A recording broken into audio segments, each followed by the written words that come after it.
के लिए। World corporate में अब हम बात करते हैं 2016 में शुरू हुए उत्कर्ष स्मॉल फाइनेंस बैंक की। करीब 5,250 करोड़ रुपए का मार्केट कैप है इसका। इंडिविजुअल और बिजनेस लोन देती है। इनका ज्यादातर फोकस गांव और कस्बों पर है, तो क्लियरली इंक्लूसिव बैंकिंग की तरफ इनका फोकस है। बैंक के पोर्टफोलियो में micro financing, property loan, vehicle finance, housing loan, gold loan, ये सभी शामिल हैं। और अगर हम देखें तो उत्कर्ष स्मॉल फाइनेंस बैंक देश के 26 राज्यों और यूनियन टेरिटरीज में मौजूद है, तो अच्छा खासा यहाँ पर इनका कारोबार फैला है। मार्च 2023 तक इनके पास 830 बैंकिंग आउटलेट भी बन चुके हैं। अब बात कर लेते हैं 21 जुलाई 2023 को ये कंपनी या बैंक लिस्ट हुई और आज कंपनी के टॉप मैनेजमेंट से मौजूदा ट्रेंड की हम बात करते हैं और जानते हैं किस तरह से फोकस है। कंपनी के MD and CEO Govind Singh हमारे साथ शो में जुड़ रहे हैं। सर बहुत-बहुत स्वागत है आपका। हमने देखा जिस तरह से डिमांड मोमेंटम इस वक्त बन रहा है और जी। बिजनेस आउटलुक आप कैसे देख रहे हैं सर? अब फेस्टिव सीजन भी अराउंड द कॉर्नर है। एक तरह से ट्रैक्शन और मोमेंटम बहुत सारे सेक्टर्स में तो स्ट्रांग है, बट क्योंकि रूरल हमारी इकोनॉमी को अच्छे से डिफाइन करता है, वहाँ पर आपको डिमांड के पॉइंट ऑफ व्यू से स्ट्रेंथ दिख रही है, मोमेंटम बरकरार दिख रहा है क्या सर?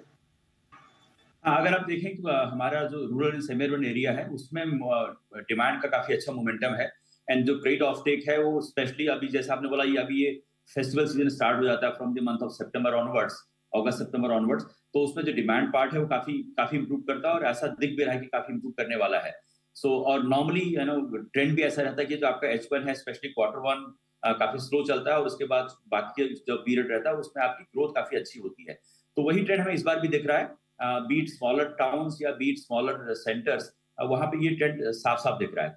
तो यूल सी कि जो ट्रेड का ग्रोथ है आने वाले समय में, स्पेशली जो अगले 7 महीने इस साल के बचे हुए, उसमें काफी अच्छा रहेगा, ये उम्मीद है। और ये across, it's not only for Utkarsh but I think across the industry ऐसा ट्रेंड देखने को मिलेगा। Sure sir. हमने रिपोर्ट भी देखी आरबीआई की जहां उन्होंने क्रेडिट ग्रोथ को कहा है मॉडरेट हुई है जुलाई में टू 14.8% फ्रॉम 15.1%। इसका असर क्या दिख रहा है सर, और इसको आप कैसे देखते हैं, ये जो प्रोजेक्शंस हैं और जिस तरह से ग्रोथ की आगे अनुमान भी है? तो जैसा आरबीआई ने बोला, हमें लगता है कि जो पहली शुरुआत थी इस साल की, अप्रैल से जुलाई का जो पीरियड था, उसमें क्रेडिट ग्रोथ स्लो थी। लेकिन जैसा बात कर रहे थे, ये आने वाले टाइम में पिकअप पक्का करेगा।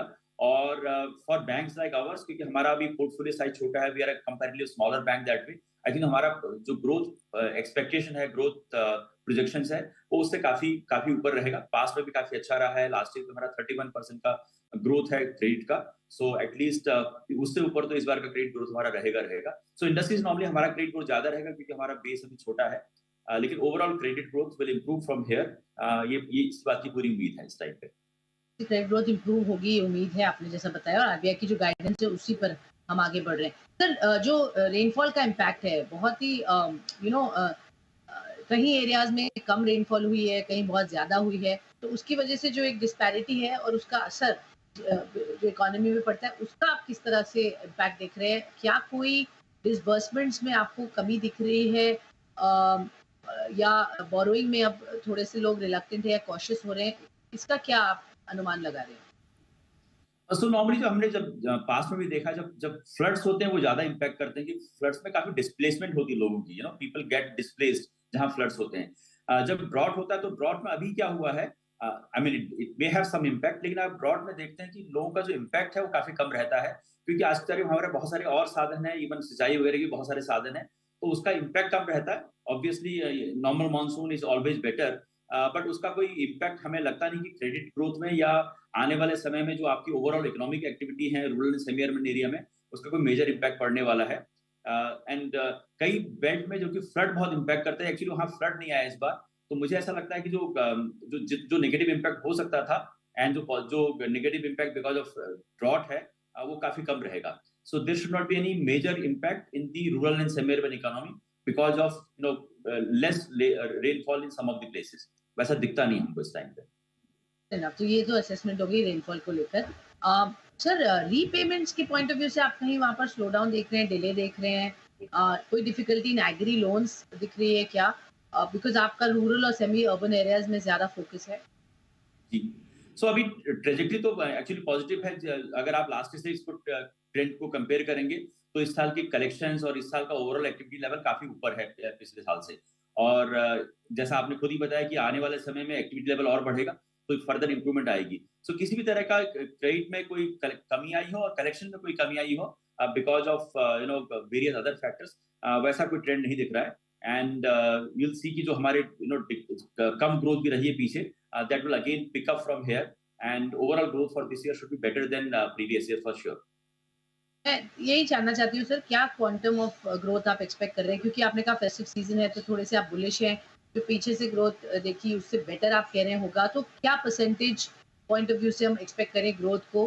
क्योंकि आप कैश इन करेंगे इस फेस्टिव सीजन में, तो क्या स्ट्रैटेजी रहेगी और ग्रोथ के नंबर्स क्या हम एक्सपेक्ट करें by the end of the year sir? So जैसे मैंने बताया था पिछले साल हमारा करीब 31% का ग्रोथ था क्रेडिट में और करीब 36% ग्रोथ हमारा डिपॉजिट्स में। तो हमारी उम्मीद है कि जो ट्रेंड भी चल रहे हैं उस तरह से अगर इस साल का देखें मार्च 24 तक की बात करें तो उससे ऊपर ही रहेगा, मतलब 34-35% के आसपास का मिनिमम ग्रोथ क्रेडिट में हम एक्सपेक्ट करते हैं and deposit growth will be even higher than that.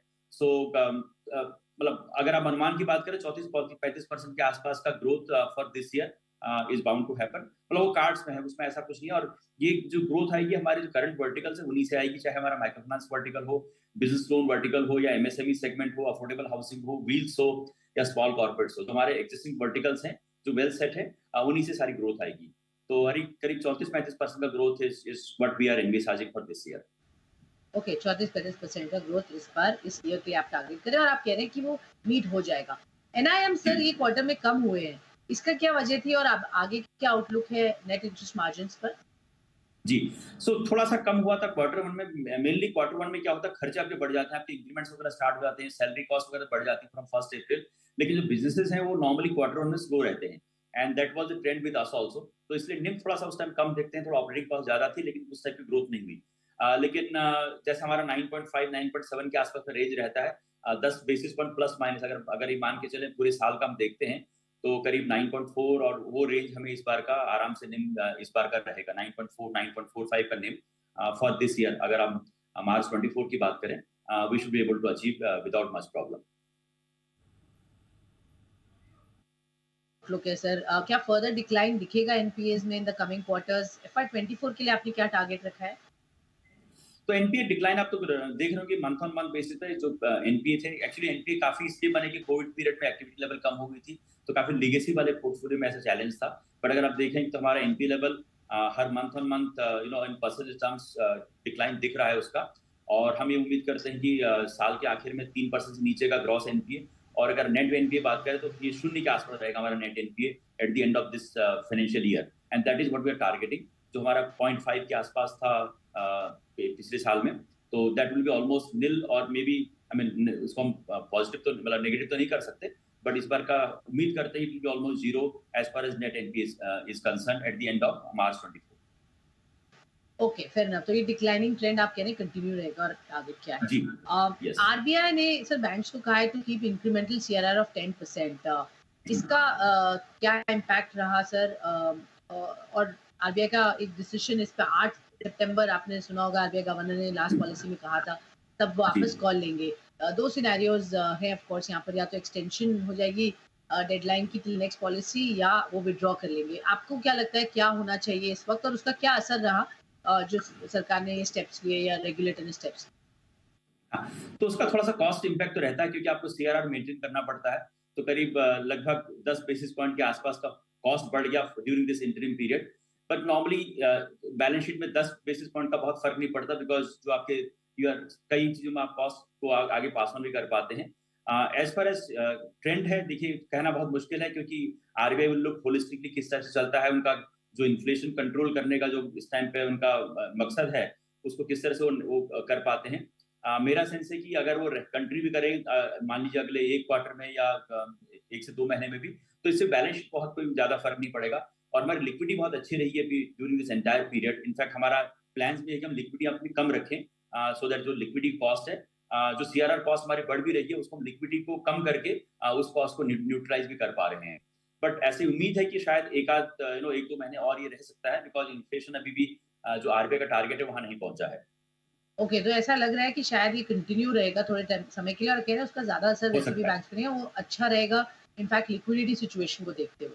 Alright sir, एक काम करते हैं, एक छोटा सा ब्रेक लेते हैं, लेकिन आप प्लीज हमारे साथ बने रहिए। आपसे एक्सपेंशन प्लान्स, आगे की स्ट्रेटजी क्या होगी, और प्रोविजंस पर भी हम बातचीत करेंगे। छोटा सा ब्रेक, हम जल्द वापस।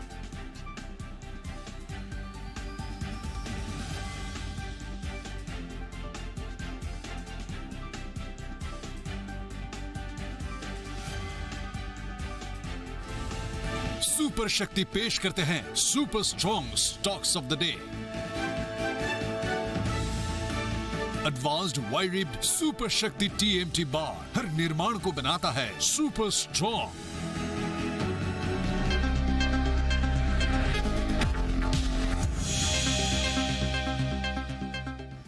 Welcome back. आप देख रहे हैं कॉर्पोरेट रडार और हम बात कर रहे हैं उत्कर्ष स्मॉल फाइनेंस बैंक, जो कि हाल ही में लिस्ट हुआ, बहुत बढ़िया लिस्टिंग भी रही। कंपनी के MD and CEO Govind Singh हमारे साथ बातचीत कर रहे हैं, जो कंपनी और बैंक का आउटलुक बता रहे हैं, किस तरह से डिमांड ट्रेंड्स हैं। सर, मैं जानना चाहूंगी पहले तो एक बार प्रोविजंस पर, मैं आपकी व्यू चाहूंगी। क्वार्टर ऑन क्वार्टर इंक्रीज दिखा है प्रोविजंस पे, उसकी क्या वजह है? थोड़ा स्लो मंथ था और उसमें कुछ कलेक्शन में कहीं पे चैलेंजेस थे which we are trying to address now. तो प्रोविजन आपको पिछले साल से खैर कम है, लेकिन जितना हमें उम्मीद थी उससे थोड़ा सा ज्यादा है। तो आप लेकिन अभी देख रहे हैं कि जो ट्रेंड है, कलेक्शंस के ट्रेंड है और जो ओवरऑल बिजनेस ट्रेंड्स है वो भी इंप्रूव कर रहे हैं। और दूसरा क्या था कि growth in quarter one was जो होता था वो कम था, तो जो कि अभी पिकअप कर गया है। From the month of August and onwards we are seeing a good pickup in the growth also. So ultimately we will see a decline in the slippages, decline in gross NPA and must decline in net NPA for the year as a whole. पूरे साल के हिसाब से अगर देखेंगे तो वहाँ पर डिक्लाइन आप कह रहे हैं आएगा ही। सर, एक बढ़िया बात ये हुई है कि आपके स्टॉक ने अच्छा प्रदर्शन दिखाया है, रिजल्ट्स बहुत स्ट्रांग रहे थे। जब मैं ये जानना चाहूंगी कि अभी तक कोई डिविडेंड बैंक ने नहीं दिया है, किसी तरह से इन्वेस्टर्स को, शेयर होल्डर्स को रिवॉर्ड करने का प्लान है सर? तो अभी हमारे लिए जो कैपिटल है वो बेसिकली ग्रोथ कैपिटल है। हम चाहते हैं कि इस कैपिटल को हम रीडिप्लॉय करके so that we are able to earn more from that. So at least एक साल शायद हम डिविडेंड नहीं देंगे, बट अगले साल से अगले फाइनेंशियल ईयर से हम डिविडेंड देना स्टार्ट करेंगे। We have been throughout a profit making company for sure, उसमें कोई इशू नहीं है। बट मे बी इस टाइम का जो पैसा है we want to redeploy. Anyway, ये बोर्ड लेवल डिसीजन है, बोर्ड में भी इस बारे में चर्चा होगी कि हम इसमें डिविडेंड कितना जल्दी स्टार्ट करना है। लेकिन ये प्रॉफिटेबल कंपनी है, प्रॉफिट मेकिंग कंपनी है on a quarter basis. So dividend is not a problem. We'll start dividend very soon.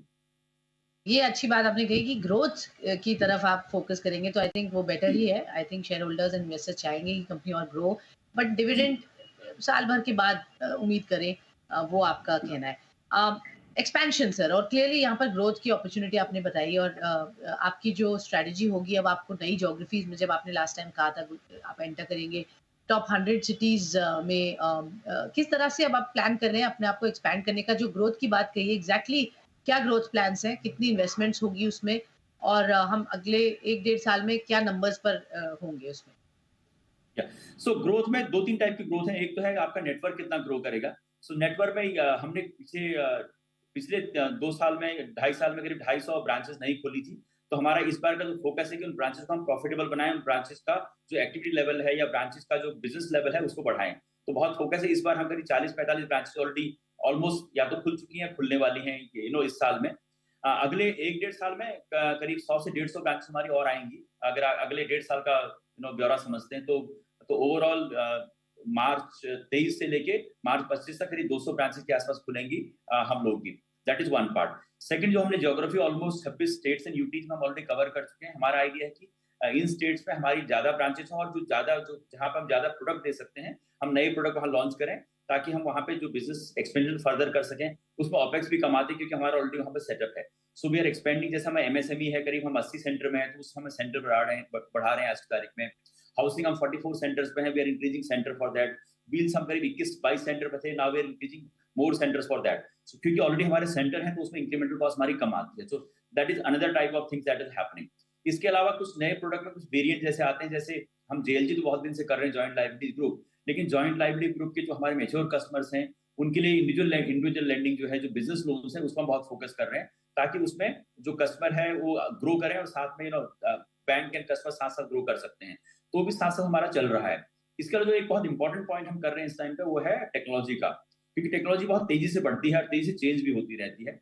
तो हमारा एक्चुअली ट्रांसफॉर्मेशन प्रोजेक्ट एक चल रहा है पूरा, जिसमें हम डेटा, पूरे आईटी के पूरे सिस्टम, पूरे प्रोसेसेस, और हमारा जो पूरे इंटरनल प्रोसेस नॉन आईटी वाले सोर्सिंग, उस सबको रीइवैल्यूएट कर रहे हैं।